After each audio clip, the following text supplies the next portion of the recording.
Assalamualaikum warahmatullahi wabarakatuh. Nama saya Rizky Hairunisa. Saya di sini ingin menjelaskan mind map yang saya buat. Pertama saya menjelaskan mind map sukses membuka toko merchandise K-pop. Apa sih yang harus dilakuin jika pengen membuka toko merchandise K-pop? Pertama, kita harus memiliki modal yang cukup. Karena merchandise K-pop itu nggak murah, apalagi kalau kita membuka toko yang official dari Korea langsung dan dari agensinya. Karena di K-pop itu kayak ada situs resmi atau aplikasi resmi yang membuka toko K-popnya. Jadi kalau kita pre-order itu mahal. Harga merchandise K-pop paling murah itu 90.000 dan harganya itu bisa 300-an ke atas. Merchandise lainnya lightstick, album itu nggak murah gitu, misalkan dengan buka merchandise, kecuali yang unofficial seperti gelas, baju, tas dan lain-lain. Kedua, memahami K-pop itu apa, isinya apa. Karena kalau kita membuka toko K-pop tapi nggak ngerti apa itu K-pop, kita nggak akan bisa dan nggak akan sukses gitu. Jadi K-pop itu luas. Pertama, boy group K-pop itu banyak. Kedua, bahasa K-pop itu berbeda dari bahasa yang lain gitu. Misalkan bias, nah K-pop nggak bakal ngerti itu bias apa.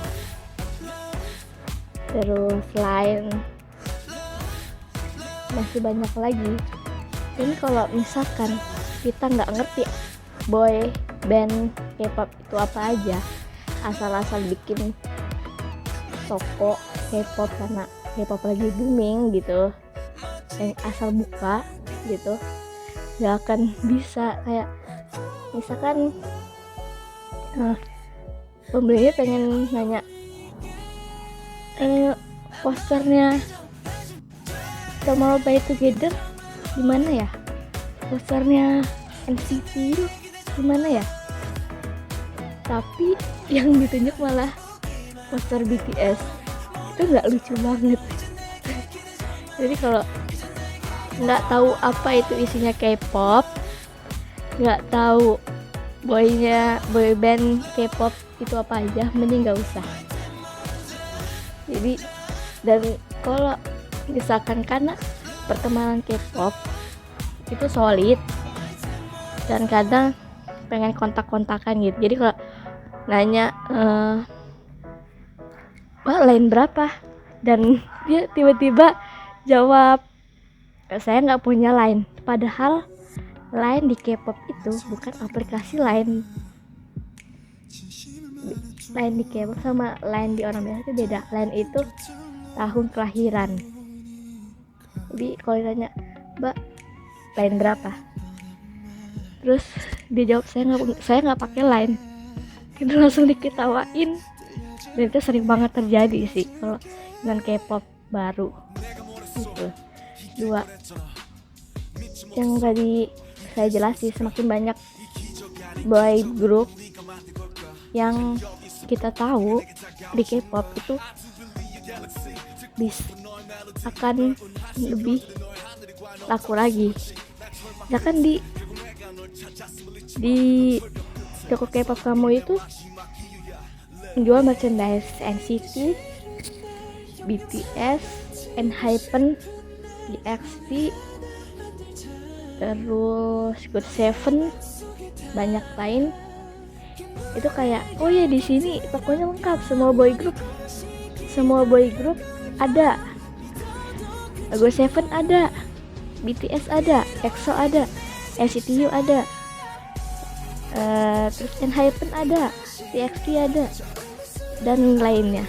Pasti K-popers kayak rekomendasiin, oh ya di toko ini ada merchandise-nya GOT7, ada merchandise ENHYPEN, TXT. Karena yang orang lain tahu kan BTS semua kan. Di sini tuh banyak BTS doang. Jadi kalau campuran itu pasti bakal lebih itu lagi banyak dicari gitu. Keempat, itu memilih lokasi yang strategis. Biasanya, tahu saya, sepengalaman saya, itu biasanya toko merchandise itu di dekat-dekat kafe yang ramai di pinggir jalan, yang gampang lihat orang, karena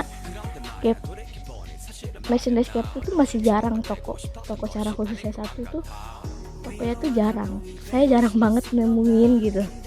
Biasanya ada di pinggir jalan sih, pernah lihat. Kelima, terakhir, memahami boy group yang ada di toko. Balik lagi ke situ lagi. Misalkan pembelinya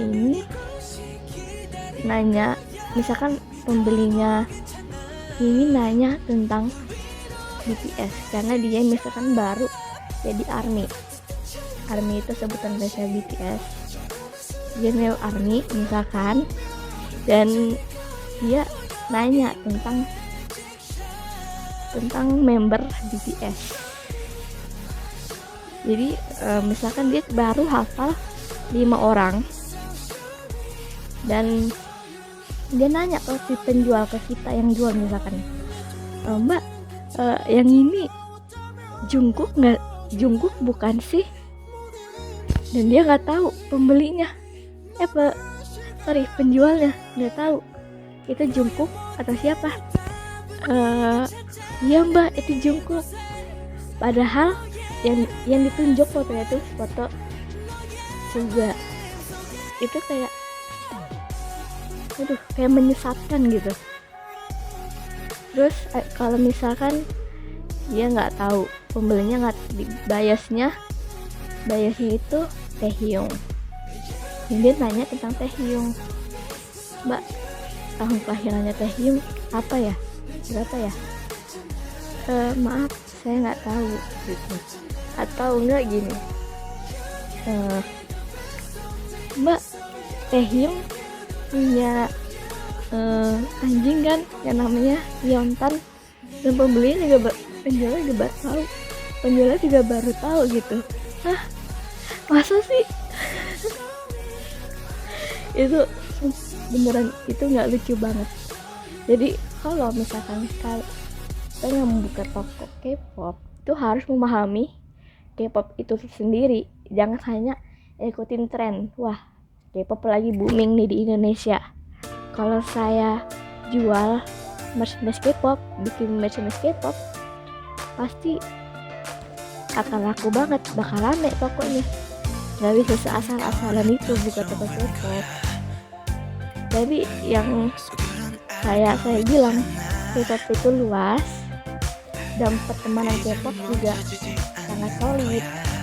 Jadi pasti akan bertukar nomor, misalkan penjualnya itu ramah, pasti kita sebagai pembeli akan, ya ampun, sama-sama K-popers, boleh nggak minta nomornya, atau bikin grup WA, pasti gitu. K-popers pasti kayak gitu.